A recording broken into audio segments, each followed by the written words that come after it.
Krishna board చోద్యం రాష్ట్ర సర్కార్ మౌనంతో శ్రీశైలం మళ్లీ ఖాళీ అయిపోయింది. ప్రాజెక్టులు అలాగే ఉన్నా చాప కింద నీళ్లు తరలిపోతున్నాయి.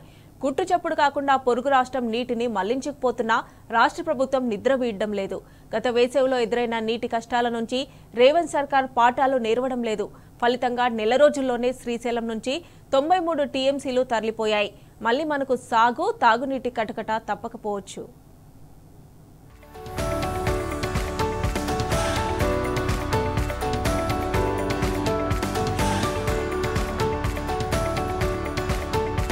గత ఎండాకాలం అనుభవాల నుంచి రాష్ట్ర ప్రభుత్వం పాఠాలు నేర్చుకోకపోవడంతో అప్పుడే శ్రీశైలం రిజర్వాయర్ ఖాళీ అయింది.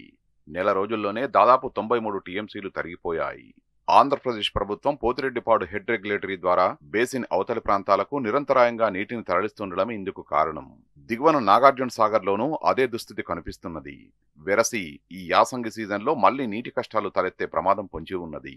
ఇంత జరుగుతున్నా కృష్ణానది యాజమాన్య బోర్డు చోద్యం చూస్తుండగా తెలంగాణ ప్రభుత్వం మొద్దునిద్ర వేయడం లేదు. నీటిని మళ్లించుకుపోకుండా ఏపీని నిలువరించడం లేదు.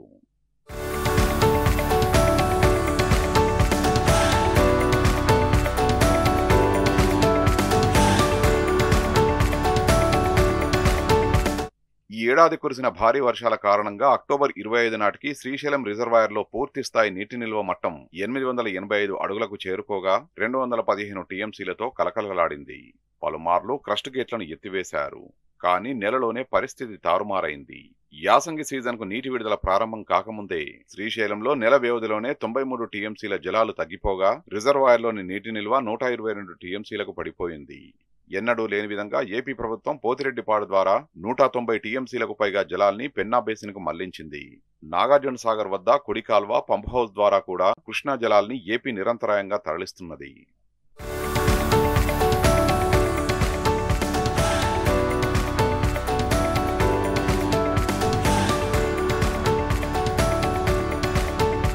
ఆదివారం సాయంత్రం నాటికి పీఆర్పీ నుంచి 2000 క్యూసెక్కులు, సాగర్ కుడి కాలువ ద్వారా 9150 క్యూసెక్ల జలాల్ని తరలిస్తూనే ఉండడం గమనార్హం. ఈ ఏడాది ఇప్పటి వరకు 400 టీఎంసీలకు పైగా జలాలను ఏపీ పెన్నా బేసిన్కు తరలించినట్లు అధికారిక గణాంకాలు వెల్లడిస్తున్నాయి. శ్రీశైలం రిజర్వాయర్లో నీటి నిల్వలు వేగంగా తగ్గిపోవడంతో ఈ యాసంగిలోనూ తెలంగాణకు గడ్డి పరిస్థితులు వస్తాయని రైతాంగం, ఇంజనీర్లు ఆందోళన వ్యక్తం చేస్తున్నారు.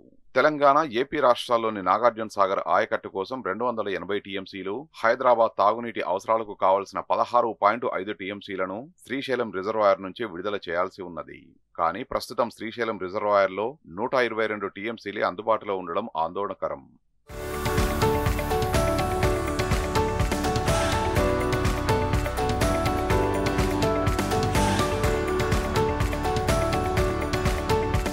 ఇక మరోవైపు ప్రస్తుతం సాగర్లో 306 టీఎంసీలే ఉండగా అందులో ఎండీడీఎల్ స్థాయి వరకు 150 టీఎంసీలను మాత్రమే వినియోగించుకునే అవకాశం ఉంటుంది. అంటే నికరంగా సాగర్లో కూడా 150 టీఎంసీలే అందుబాటులో ఉండనున్నాయి.